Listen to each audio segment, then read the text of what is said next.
All right, I want to welcome everyone to the July Commission meeting of Parks and Recreation. We'll get started with a roll call.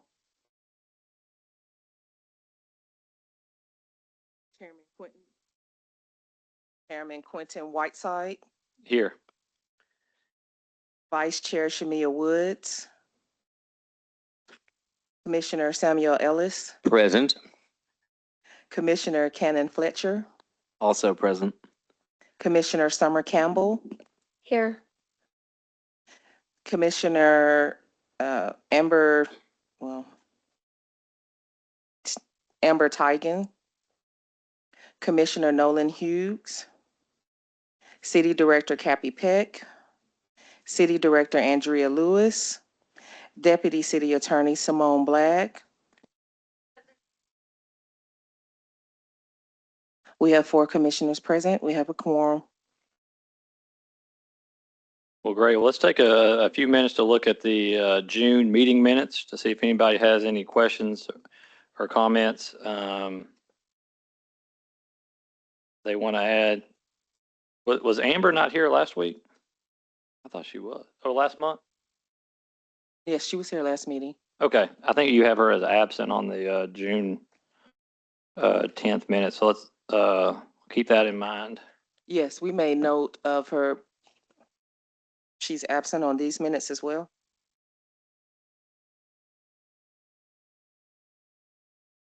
I'll have to review and get back to you about her attendance.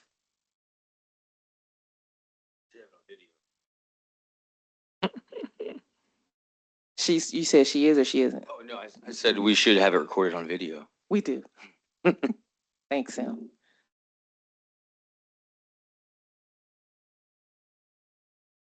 Okay. She was absent last meeting. Oh, she was? Okay, Yes. thank you.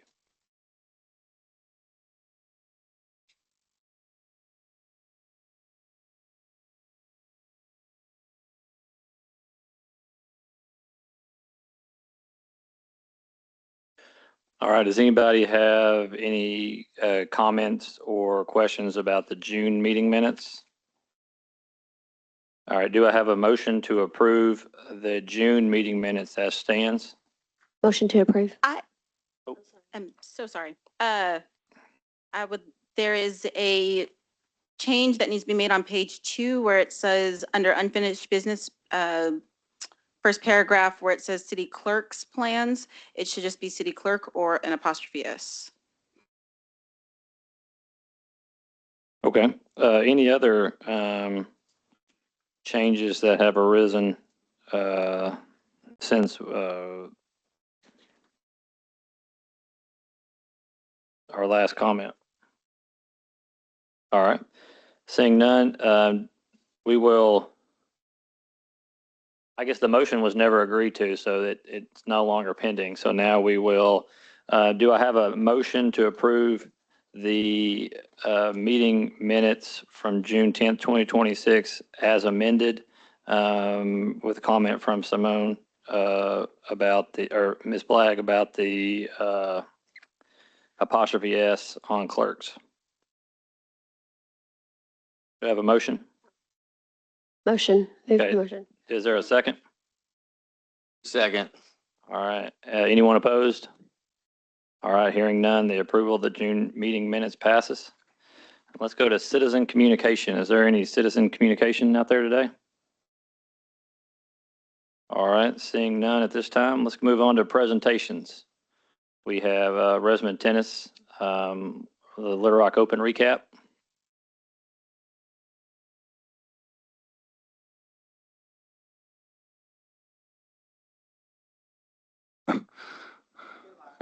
Okay. I appreciate y'all giving me a chance to be here. We just finished our 45th Little Rock Open professional tennis tournament at Rebsamen. That makes that the second longest continuously running pro tennis tournament in the country, only second to the US Open. So we've had a lot of support over the years. We became a bigger tournament in 2019. It used to be a futures tournament, which is sort of like AA baseball. It became a challenger event in 2019, which is like AAA. So the players that you see now or people that are right on the cusp of people that you'd see on TV, things like that. You're looking at future top 10 players in the world. You just may not necessarily know which ones are at that point. You know, some are on their way up, some are on their way down. Anyway, we've got a short little presentation here. Yeah. Oh, okay. Great. All right. Along with the city of Little Rock, we've had some great sponsorship. It keeps getting bigger and bigger. We had a presenting sponsor this year, Worsham Law Firm, that came in with a $50,000 sponsorship, which is the biggest one we've ever had, and they're in again for next year. So we're excited about that. You can see another picture back behind Dan Evans there. He used to be a top 20 player. He just retired at Wimbledon. Parker Cadillac's been a big part of the tournament for the last 2 years. If you come out, you can see, you know, a lot of Cadillacs around the facility. Just makes it look more professional. They give us money. They give us tickets to the U.S. Open to raffle off. So it's been a great partnership with those, along with other sponsors. But Dan is a good example of the kind of player that we have here in Little Rock. We have a lot of community involvement. Over 70 ball kids work the tournament. That puts us in the top 5 in the world. I didn't put this in a later frame, but that puts us the top 5 in the world with the most amount of ball kids for a challenger event. Ball kids you'd like to have 6 ball kids per court. And obviously with it being hot, you have to have them rotate out. So you have to have a lot. Most tournaments only can have 3 or 4 per court, which is allowed, but it's preferred to have 6. We're one of the only challengers in the world that can continuously do 6 all the way through the tournament. So that's a really big feather in our cap. So, and it's great to have all the kids around. These are just some pictures of the walk up to Rebsamen right here, and then also by the stadium of all the sponsors that we had. We had 65 sponsors this year, which is the most that we've ever had, and it's the most money that we've ever raised. It's an expensive tournament. It costs somewhere between $250,000 to $275,000 to run. Obviously, we do this in coordination with UAMS Health. They're our beneficiary. Whatever money is raised on top of the $250,000 or whatever goes to their cancer, the Rockefeller Cancer Institute. So it's a great partnership to have with UAMS. I think this is our 4th year with them. It's in the past, it's been St. Vincent's, it's been Baptist, now it's UAMS, and this is, I think, hopefully our best one yet. But a lot of community involvement, as you can see. A lot of people, whether it's in kind or whether cash donations, it's been a huge help. We wouldn't be able to do it without them. Our Tuesday night is our opening ceremony night. Obviously, you can see that the mayor's there. We've been very fortunate to have the mayor come pretty much every year and come talk to the crowd and just sort of show support for Rebsamen and everything that city's done to try to make Rebsamen and try to improve Rebsamen. We've had so many improvements. I've been here 14 years now. We've had so many improvements over the last 14 years, and that's whether it's Mayor Scott or the commission or the board. Everybody's been very helpful in making it a great tennis facility and trying to make it better every year. But that was a great event. Lots of people there, most of our sponsors there, and it gives a chance for our sponsors to meet the mayor. Obviously, some of you guys were there. So it was great to have everybody there. This is something that the Kids Day is something that we do every year in coordination with the USTA. They give us a grant to pull this off. Our pros, our main pros, Janan Batchelor and Raul Bermudez, and then a host of other people put this together to serve underserved kids around the community and introduce them to tennis. And we always, obviously we'd love for them to play at Rebsamen, or they can play at other facilities around the city. But this is a great way to introduce them to tennis, and it's a way for us to give back to the community. We have it every Wednesday of every year of the tournament, and it's phenomenal. If you get a chance to come out to the tournament, I would recommend trying to come out on Wednesday and come take a look at that. This is going on while there's matches going on the other side of the facility. So that's a great day. It feels good to be a part of that.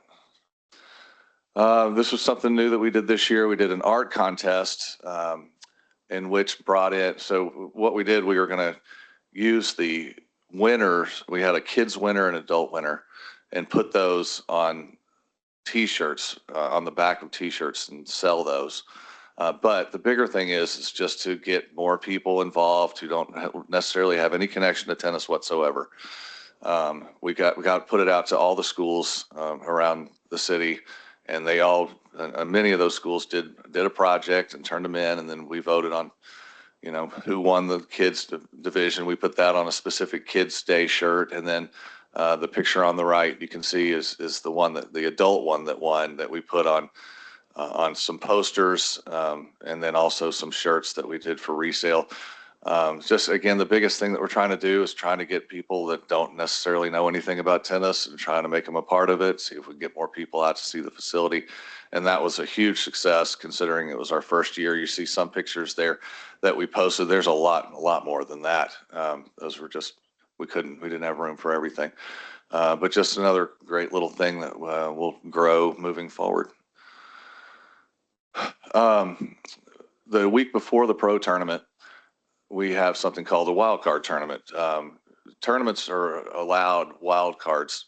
We can give those wild cards to whoever we want as long as they can play a significant level.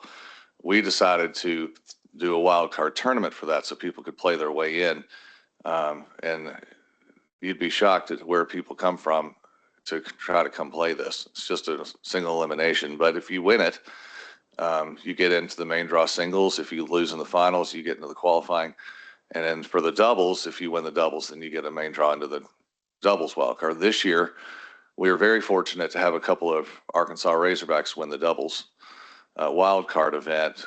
What made that even more special is, I'm sure most of you know, the Razorbacks men's tennis team was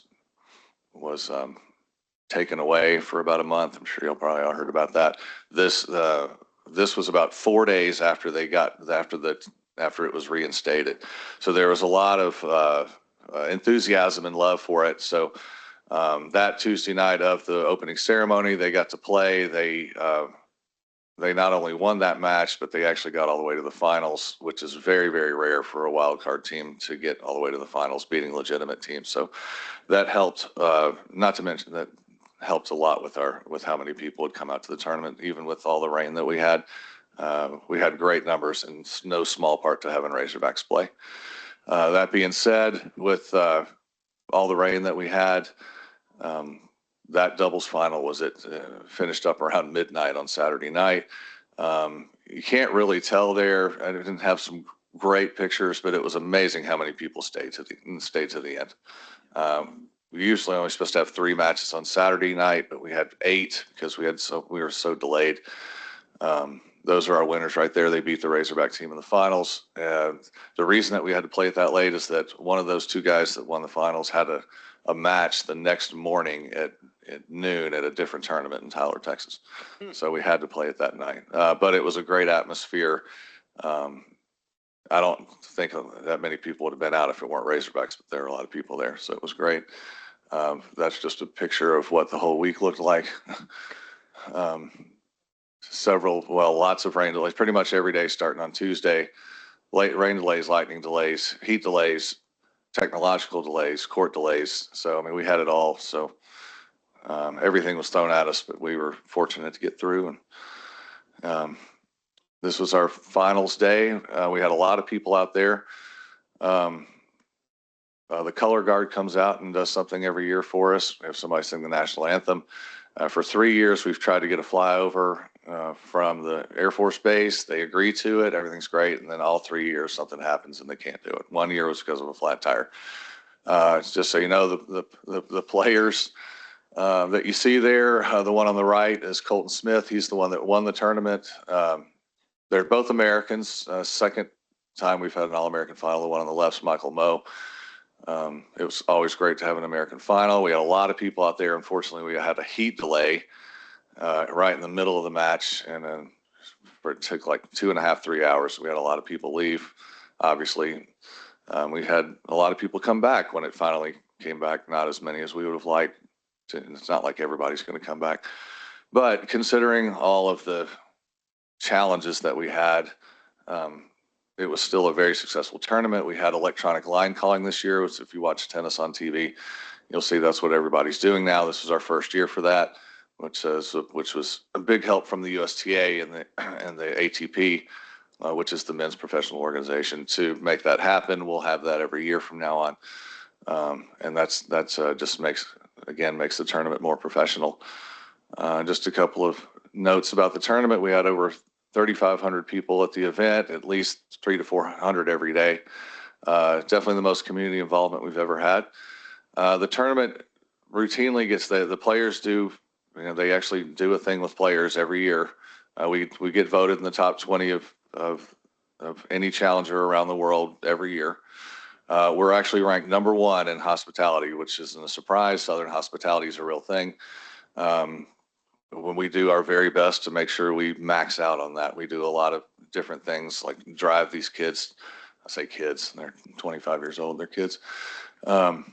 We drive them around anywhere they need to go. We do a lot of extra pickups. We just do whatever, we go above and beyond. So it's great to see that we're recognized for that. We're top 5 in the world in outdoor venue. What that means is that the outdoor surface, the outdoor facility itself, people really like that. There are very, very few facilities around the world that have as many trees as Rebsamen does. It's very rare. So the trees are a blessing and a curse, especially in the fall. But anybody would rather play at Rebsamen than Burns Park, which is appropriately named. There's no shade out there at all. The trees are a big deal. I've had several different players over the years independently tell me that they feel like they can get more oxygen, which I've never heard before. Maybe I needed to hear it from a professional player to actually know that benefit. So it's great, again, to have the players recognize that. Our courts, all 17 courts are getting resurfaced. We needed 7 courts for the pro tournament that were done just in time, as Cannon can attest. Rain affected our getting right up to the edge on them being ready. We now have 13 courts ready. There's 4 more to go. And that obviously is great for us. I mean, we're already getting tons and tons of compliments from our tennis community, as you can imagine, to have all 17 done at the same time. That was obviously in coordination with a big grant from the USTA, the Southern Tennis Association, and the Arkansas Tennis Association. And obviously the city still had to pony up more than half of that, but that's a big cost, and to be able to do it all at the same time, we've never been able to do that as long as I've been working. So it's a great deal for us. The pro tournament, the biggest impact of it is economic impact. It averages somewhere between $500,000 and $750,000. It kind of depends on what city. That's a figure taken from USTA, who does those economic impact studies for challengers around the world. So I don't know exactly where we stand. Just to give you a better idea of that, we actually make more economic impact for tournaments at Rebsamen that bring a bunch of kids in, because they stay longer. The pros don't bring families. The kids bring families, coaches, whatever. They all stay for 3 or 4 days. Like our Southern 16s tournament that we had for 13 years, it was an average of $2 to $3 million economic impact. So, I mean, this is still obviously very good. It also brings Rebsamen to the forefront. You see Rebsamen's name all over the city. You see us on TV. So it's obviously a great thing for the community and for Rebsamen tennis and for Parks and Rec. So anyway, it was a great event for this year, and we look forward to next year, and already, again, have our title sponsor for next year, which is a great deal, and looking forward to bigger and better. Well, that's fantastic. Thank you so much for the presentation. I think last meeting I mentioned I went out there for the first time for the Tuesday opening ceremonies, had a fantastic time. Can't wait to go back. I thought it was great. It was really well done. A couple questions I had. How much did it raise overall? You said it took about $250 to $275 to put on. So I think it raised somewhere, but we're still collecting money from people, and we're still collecting, and we're still paying bills. But it's going to be somewhere between $15,000 to $25,000. We really hope, now that we have electronic line calling, that will eventually lower the cost We won't have to bring in as many officials. There were some upfront costs with that this year that would have taken some of that benefit away, but we won't have to pay for that again. So we're hoping that next year will be up closer to 40 to 50,000. And another question I had was, what was one of the biggest challenges that you had this year or over the last several years of putting it on? I mean, obviously the rain's a challenge, I would think, but is there any other like challenges that are controllable that you've? I would say, I was just telling somebody this at lunch, is that when we moved up to a challenger and I became the tournament director, I went to a couple of tournaments, talked to some referees and some tournament directors that were familiar with our area. And it's like, what do you think our biggest challenge is? And I don't think I finished the question before they said space. And when you came out, I don't know if you walked all the way around, you saw tons of tents, right? You have to have space for the players. For a players lounge, you have to have space for the officials. You have to have a different space for the head of officials. You have to have a different space for the trainers. You have to have a different space for the stringers. Some of these, and I'm not even naming everything. We only really have one building. We have a conference room, we have we have a pro shop. We use those, obviously. Everything else we have to, we had a really big tent on court 10 this year. We also have to have a workout facility, which we have to bring in a lot of stuff from Jim Daly Fitness Center, put it underneath the tent. It basically stayed wet the whole time. So, I mean, that's by far our biggest challenge is where for us to fit all these people. Our stringers are in, we have 3 stringers. These guys, we strung about 300 rackets over the course of the week. And the challengers average between 225 and 250, but we think ours is higher just because we're one of the hotter ones. So that's really the only thing I can come up with. We have to have our stringers in the same room as the players lounge. The USTA gets onto us for that, but they're also aware that, there's only so much we can do. It's not like people are just going to go off and build more buildings just for 1 week a year. But yeah, space, in regards to the pro tournament itself, space is our biggest issue. Great. Does anybody else have any questions? All right. Well, thank you so much, Chip. We really appreciate it. I just really thought it was a great time. So. All right. Yeah, I was going to say thanks, Chev, for your leadership in this tournament and everything you do for tennis for Little Rock Parks. Well, I appreciate it. And thanks for all the support that you give us, Leland, and everybody else. So onward and upward. And one of these days we'll have indoor courts, right, Leland? Yeah, so I mean, as you know, we're working on something. Of course. And I was just making note, to follow up on that. So absolutely. One of these days. Yeah, the one thing I would say, and I've mentioned it in here before, and Chip mentioned it, is the economic impact from the junior tournaments is massive. And it's every year, and I've helped them pull some of the data to start looking at it, and it would be probably good to connect with the Visitors Convention Bureau folks. I know this tournament gets a lot of the headline news, but it's those junior tournaments that are putting 2,000-3,000 hotel nights in the city every year. And it's not on anyone's radar because it's not a quote big event or a, splashy event. So anyway. Well, I would say that most of the money that we make for the city really does come from economic impact and heads and beds, because you can only charge so much for, you're charging $14 for a court for an hour and a half. We don't have indoor courts yet. But, that's where we make our money, is that economic impact. So what's a big tournament for kids? I guess you mentioned the 16 or the. Well, the Southern 16s we don't have anymore, but which is really not that big of a deal, only because they made it a lot smaller. But that was a big one. It was right before the pro tournament, and for 2 years they actually overlapped, which was a very interesting couple of weeks. But it was great. It was a great vibe. But the Southern 16s, as an example, that's a bigger one because people have to stay longer. But that's a $3 million economic impact. But we have 7 junior tournaments a year, and each one of those average at least 125 at minimum, somewhere between 125 and 256. So we may have lost Southerns, but because of that, the STA gave us a different tournament. Southerns was going from 256 down to 128. All right, they gave us a different tournament in October, which is actually better, weather better, all that stuff, in which is 256. So in the first weekend in October, as an example, we have 256 kids coming in. They bring about 2.5 people with them, whether it's families, coaches, both, whatever. So you have, over 1,000 people here on average. Almost everybody, over 90%, are staying in hotels.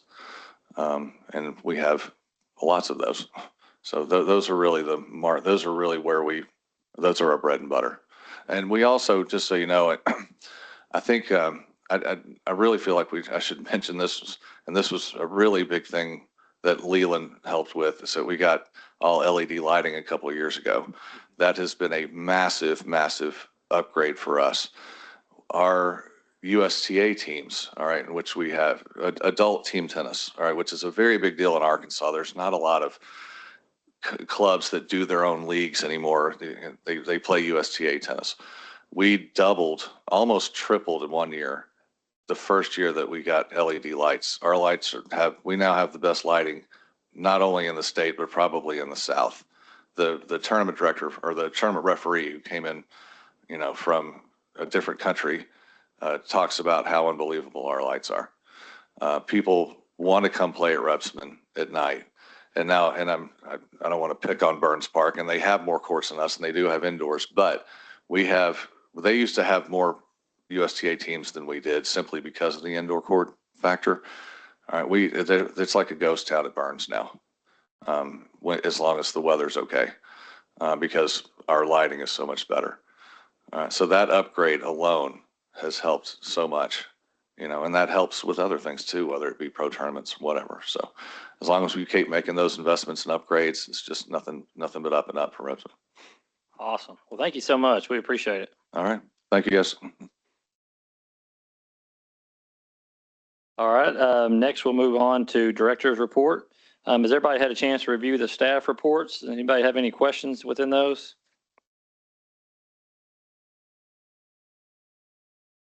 I have one question. I don't know how to ask it.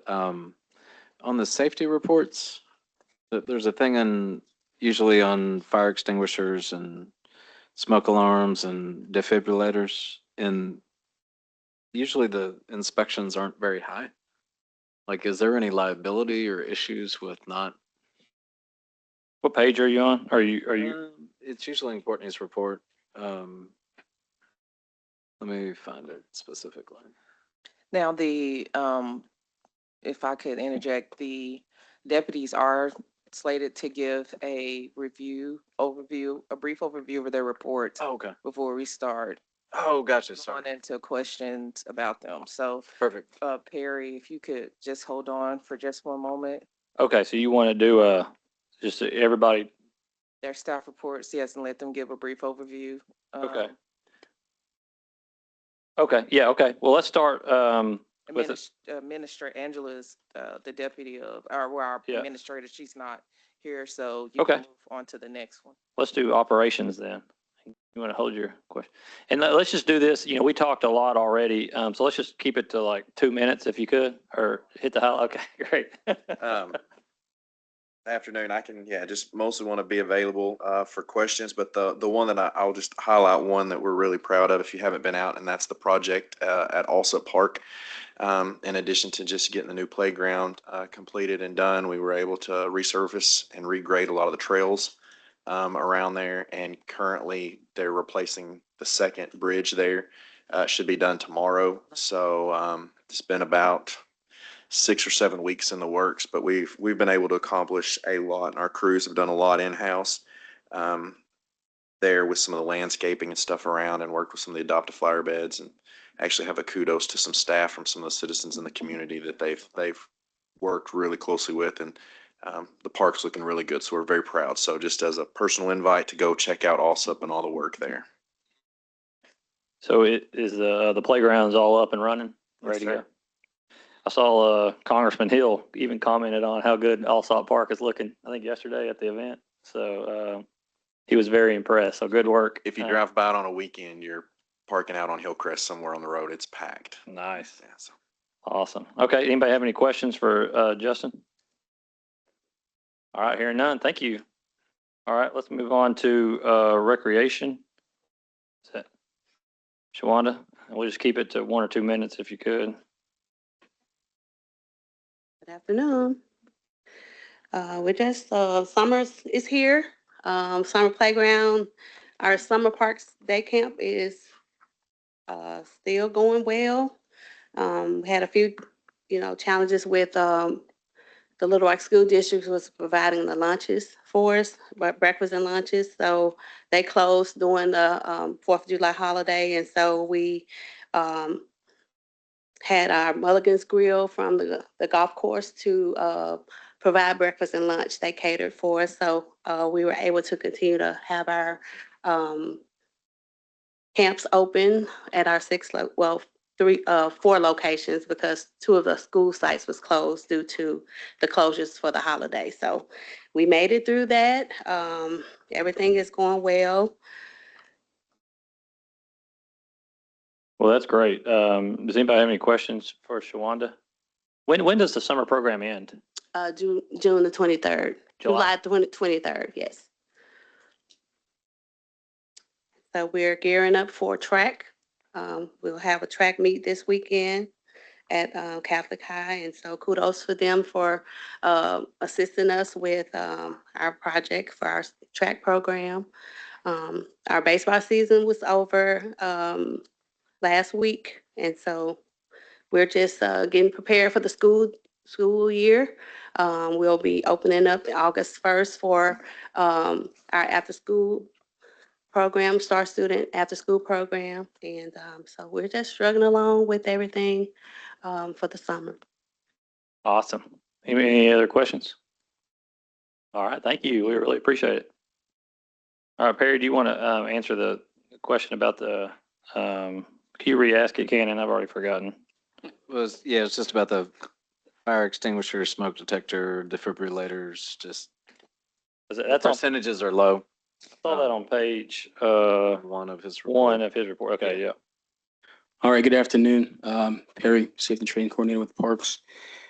From month to month, and some months are better than other months.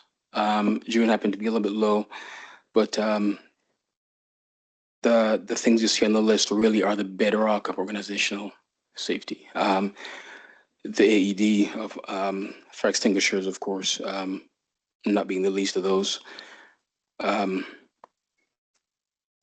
it comes to AEDs, for example, we really should be getting 100% each month, right? And because this is life-saving equipment, right? So it's sometimes a point of contention of sorts.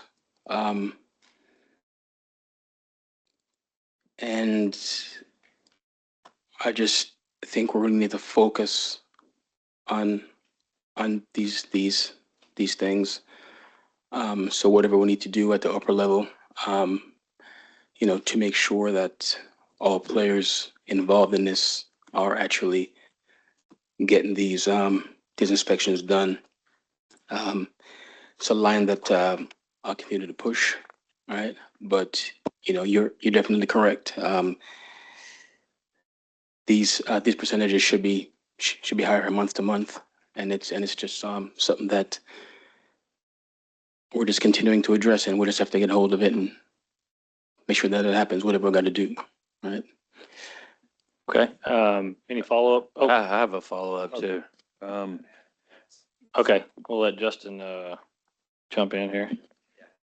I would like to say I appreciate Perry for all that he does and trying to get this and get staff to do that. But these numbers are internal numbers as far as our staff checking stuff, things like AED and stuff like that. We are under contract and those are being checked by the company as well. That's where the liability and like that we're paying for a service from them. This is for our staff to be involved in that process and to be following up with that as well. But also we're in compliance with the company as far as fire extinguishers and AEDs and stuff like that. And So if that was the question, but yes, what's the name of that company? we are we still under Centos for the AEDs for that? Or that's who we were, but Okay. follow up. Something like that. Yes, one Okay. of those that we purchased those from. So, but yeah, we're going to continue to work together and try to get staff more involved be Okay. following up and ensuring this stuff's done, but yes. Yeah, I was gonna ask to confirm that, Perry. When you say 15% under fire extinguishers, that's 15% of the people in our facilities have checked. We've got 21 facilities that each have AEDs. Yeah. All No, right. no, no, under fire extinguishers, for example. You Uh, have readiness check. Right. 5%. So we have 27 facilities that all have certain number of fire extinguishers. Correct. Right. And what's supposed to happen is the managers or whoever it is that they designate each month are supposed to send me the information saying that, okay, it's checked, this check's good. Correct. Right. So those the ones that we have for the month of June, we only have 4 such facilities that actually sent in their information, and hence the 15%. Right. So Okay. we need to see 100% each month. We are in transition right now because we did use the Cintas Corporation to provide all our AEDs, including all the checks every month. So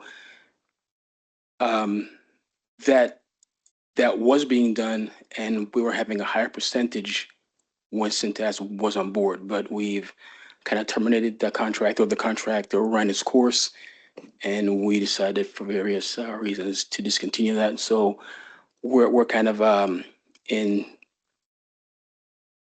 we're trying to find a suitable substitute or a different company that actually provides at least the same kind of service, right?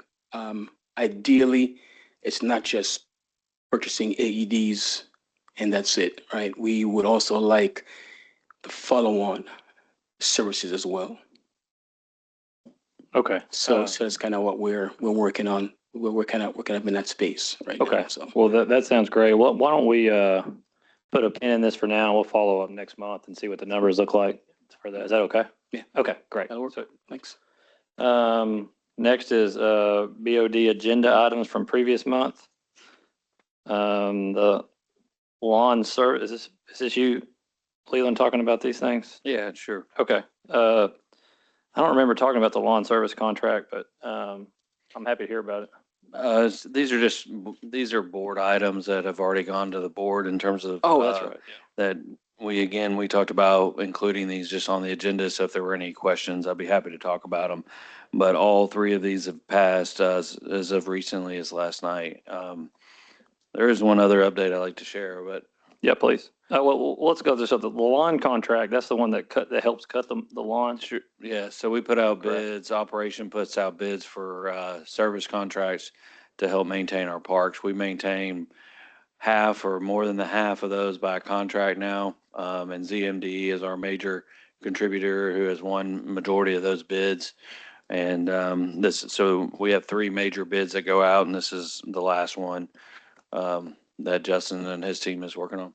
So it's fair to say when people contact us about the grass being high somewhere, we can say that Parks and Rec's doing everything they can, and even contracting it out to get them to. Yes, I to- mean, the biggest thing is we need, then our maintenance manager follows up with the contractor to see when was, why wasn't it mowed? Because if it's high, it should have been mowed by the contractor. Now, there are some of our locations that our staff are mowing, and those are different challenges as well in terms of, then you get into factors of equipment, staffing being sick or out.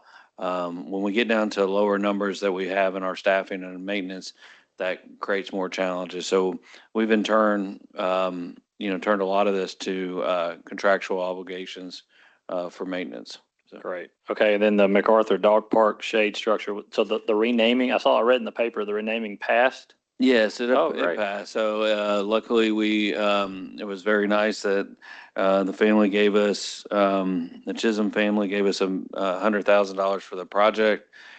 We had already taken this to the board. The project had already approved. This has been a long time coming. Our city attorney's office just wanted to make sure that we brought this resolution to the board because it has the naming rights. We didn't cover that in the previous resolution or the board approval. And so now we can name the MacArthur Dog Park. It wasn't previously named. It was just named the MacArthur Dog Park. Some people nicknamed it the Unleashed Dog Park for some other reasons. But anyway, that's exciting. We're moving forward. We have a shade structure that is part of that project. And then if you're going to ask the wetland is just the Bill Clark Wetland Project. We've been patching boards or replacing boards down there for many years based off of rot. The boardwalk goes underwater many times a year because it's in the Arkansas River. So we have a lot of rot. We're working with a large donation that thankfully we received many years ago from Trex board, when it's a great product and we're going to utilize that now. We're waiting to get funding to rebuild essentially the whole boardwalk so we could do the Trex in a different format. At this point in time now, we're utilizing the funds we have. This is approximately $55,000 in funds, which is just coming out of our maintenance operation for that location to just replace the decking that's down there. They'll replace any substructure, but we're putting back the railing and everything as is, as it was designed. And that's how we are right now. We'll see how far we can get with the funding and the Trex that we have, and we'll most likely be doing more improvements down there in the future. So. I would just like to add that I don't believe that the resolution for last night for the dog park actually included changing the name of the dog park. I believe it was just to name the shade structure Chris's Frisbee. So I just want to, I'll look into that some more, but I just want to add that. I understand as it did name the dog park, but We can clarify that next week. We'll let you do that. So, all right. Okay, let's go on to Director Events. so I don't have an event. I just want to say we had a really big day yesterday for Little Rock Parks and Recreation. We received a $30 million grant from the Bezos Earth Fund for the 30 Crossing project. I've been talking about it for over the last year with y'all about the 30 Crossing project. We had it was a roughly $100 million project. We've been going after different grants, and this is a huge grant, huge opportunity. I really appreciate everybody that's been involved.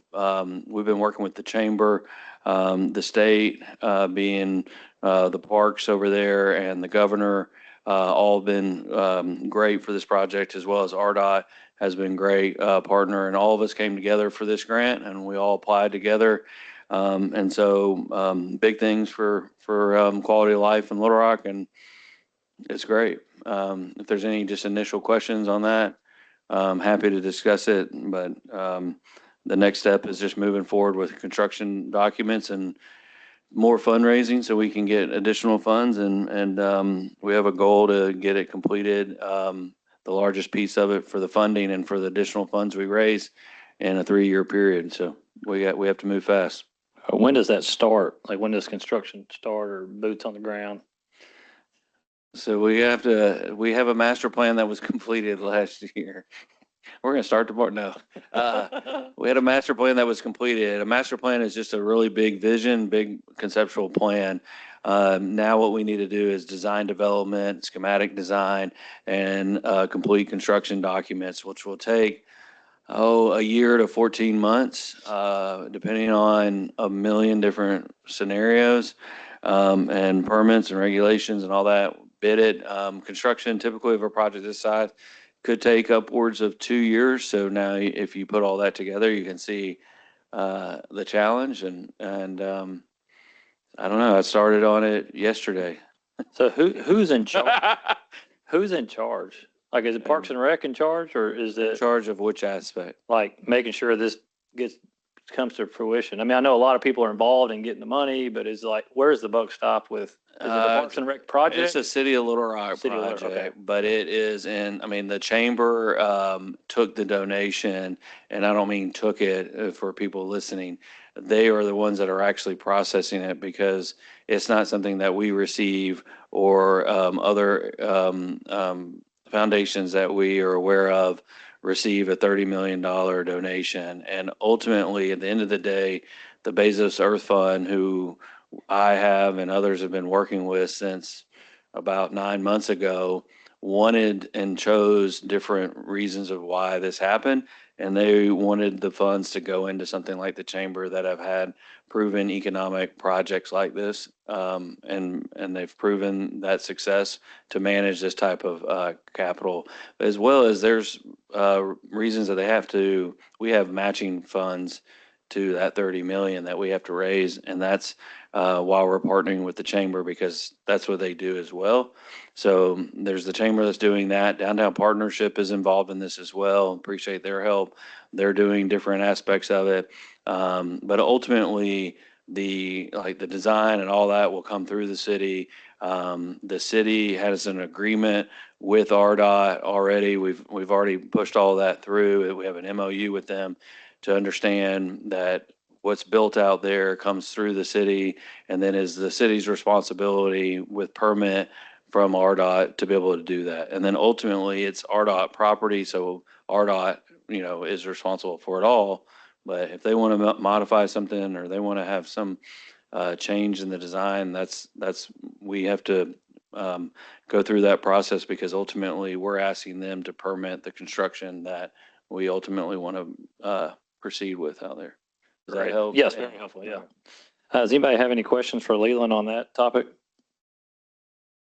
All right, well, that's very exciting, and it's great news. Anything else? I'd love for Graham to give, he has, I'm assuming, more events and other things that the department is doing that he's been aware of more so than I am right now. I just have two quick updates. July 15th at 9 a.m. West Central, beside West Central Community Center, the community garden is going to be opening up, and Andrea Lewis has been involved in that. So yeah, that'll be next week. The Allsup ribbon cutting that we mentioned last month, that was the date we put out there was yesterday, and obviously a bigger event came up. So we will, we're going to reschedule that sometime in the next few weeks, and I'll send something out to all the commissioners when we have that date finalized. And that's all I have. Great. And then do we do advertising on those events, the kid events that Chip was talking about? Do we put those like on the Instagram, like, hey, we got a 13-year-old tournament out here or something like that? I have not in the past. Okay. I don't know a whole lot of info about those. I assume they're invitation only type things, but I'm not really sure. I do know that Resmond Tennis has a Facebook page. Okay. You might want to make sure you're following that, along with Little Rock Parks and Recreation. But there's multiple other Facebook pages for some of our facilities that were originally started 20 years ago. And I don't catch everything they post, but I'm assuming that Chip is posting different events that he has there. In the tournaments, like if your kid plays a tournament, there's just like a national website you go and register at. You don't go to Rebsman and sign up. It's for the USTA.org, like national thing. Okay, cool. So yeah, people are aware. Awesome. All right, well, let's go to, Real quick, yeah. if you don't mind, I'd like to give a special thanks to Graham. He came out for our first paddle party at River Mountain Park. That was a huge turnout for our first one. We had about 50 people on the water. We donated all of our kayaks to get people out to try it and see how they like it. And everybody, the weather finally worked out for us. And Graham took some incredible videos and footage and made a great post on social media that's already gotten a lot of likes and views. And I just want to give a special thanks to you and also Mike Simmons, who helped coordinate the event. We had a great turnout, and my only worry is that they're going to want us to do it again very soon now. Actually, that was going to be my personal request, was when is the next day, and can you make it when it's not a board meeting night so others can attend? I will, I'll talk to the owner of Rocktown and see what we can do. And if you schedule that maybe a few weeks out and go on and give us the date or tentative dates, that would be helpful as well. We had to reschedule many times due to weather. Yeah. So we will definitely be putting those dates out. All right, thank you. But yeah, thank you guys. That was fantastic, and that was a great event. That was a great success. Fantastic. Thanks, Graham. Okay, let's move on to the Parks Commission Subcommittee reports. Parks Conservancy. The meeting is next week. Okay, what's the date and time? I don't know what the date is. It's at 11:30 on Tuesday, the 14th. 14th. All right, that's great. So you're gonna give us a report next month about what's going on there? Yes. And marketing, I don't see Shamia here, so we will go to master plan. Y'all met today? Yeah, we had a good meeting. Talked through, so basically we had talked about getting the documents, been able to secure the digital copies of 1983, 2001, 2020 master plans, and then the various strategic plans that are about on a 5-year cadence on either 21 or 25 sort of cadence. Got all those, started looking through them. Internal discussion that'll happen again next month around, looking at incorporating things that there's various park master plans. So there's like a War Memorial master plan. We have all these on the website now that Graham has put out there, and they're all available for anyone to look at. But trying to sort of coordinate all that, because the 2020 master plan didn't really coordinate all those, and some of these are quite new compared to that 2020 time period. So anyway, making some progress. So yeah, we'll have more information next month. No, that's fantastic. I appreciate it. All right, let's go on to unfinished business. Parks Commission applications, status vacancies. What's going on with that? Mahogany, do you know? Yes, I consulted with the city clerk. There's still, those applications are still slated to be added to the board of directors agenda towards the end of the month. So we're still holding on that. That's pretty much where we were last time. Could we, how could we make a special request to get those on there? I feel like we keep getting bumped, and I'm happy to write a letter or do whatever it takes to.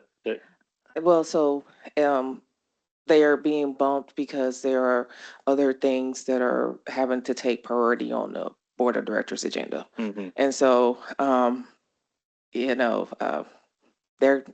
they're trying to work it out, and because we're also not the only commission that's being bumped, unfortunately. There's just some other things that other pressing issues that have caused this to happen. You can write a letter for that. Just know that in the leadership, the city clerk is responsible for holding the agenda, but even she has people who over her who are making decisions as well. Other members of leadership that are making those decisions as well. Who do we address the letter to if we wanted to do that? The mayor. Okay, perfect. And did I understand one of the last meetings when we were speaking about this, might have been 2 months ago, you said that the board or the alder people were looking to do all commission, like across all commissions at one point in time? Is that? Yes, they tried to. Because it used to be different, right? Like it would just sort of piecemeal in, and now they're trying to. Yes, and that is pretty much due to just trying to organize the process, because there's so many commissions, and they are all experiencing the same issues with quorums and vacancy needs, and so if it will be too convoluted, and having to constantly reappoint boards and commissions. So they're just trying to figure out a time to make a systemic approach to it, instead of having to do it every month, unfortunately. And right now it's just some hot ticket items that are going on in this year with the city. And unfortunately, commissions are having to be pushed back. Okay. Any more questions from Mahogany? Oh, well, what about the vacancies? I know we had, I think everybody received a letter from Amber. Yes, so that letter just came up this morning. And so that adds another vacancy to the board and, I mean, to this commission. And applications are out there. You know, if you want to have people submitted to get to your number of 11. Currently, that takes us down, but you're about to have 4 commissioners appointed, which will bring you to a total of 10, even with Commissioner Tigan no longer being available. Okay. Anything else on that? Yeah, Simone, how would we, if we wanted to write a letter between now and the next meeting, could we draft something and then send it out through you, or how would that work? How could we do that? I mean, I'm talking about, I'm not talking about like a long 3-paragraph, or I'm talking about like a 4-sentence or a 1-paragraph letter.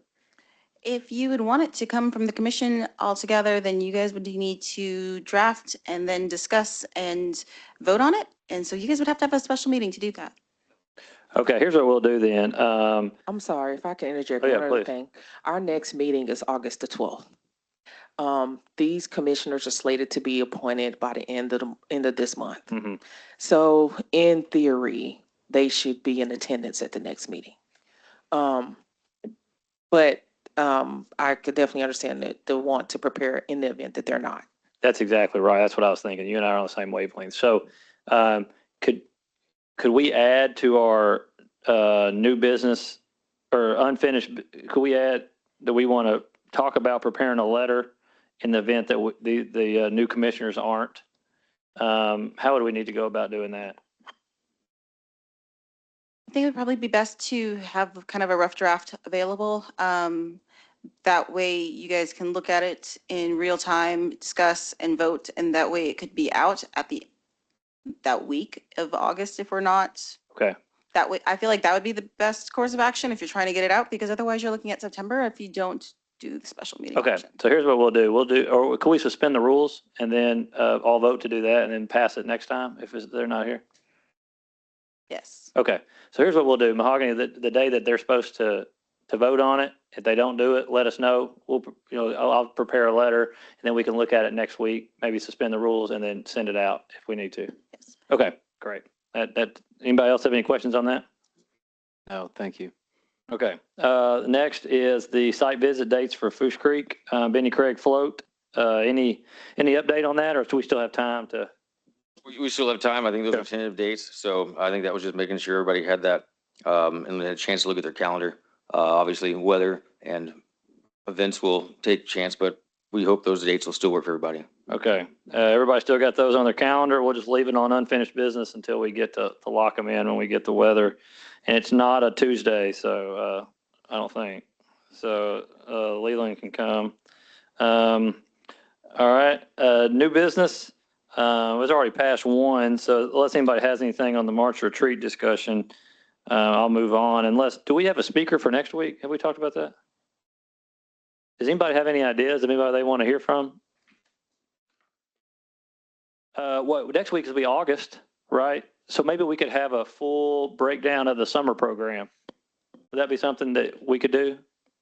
Like the numbers, and you've done one report before, I think, Shawanda. It would just be like your last one with updated numbers. Would that be something you could do?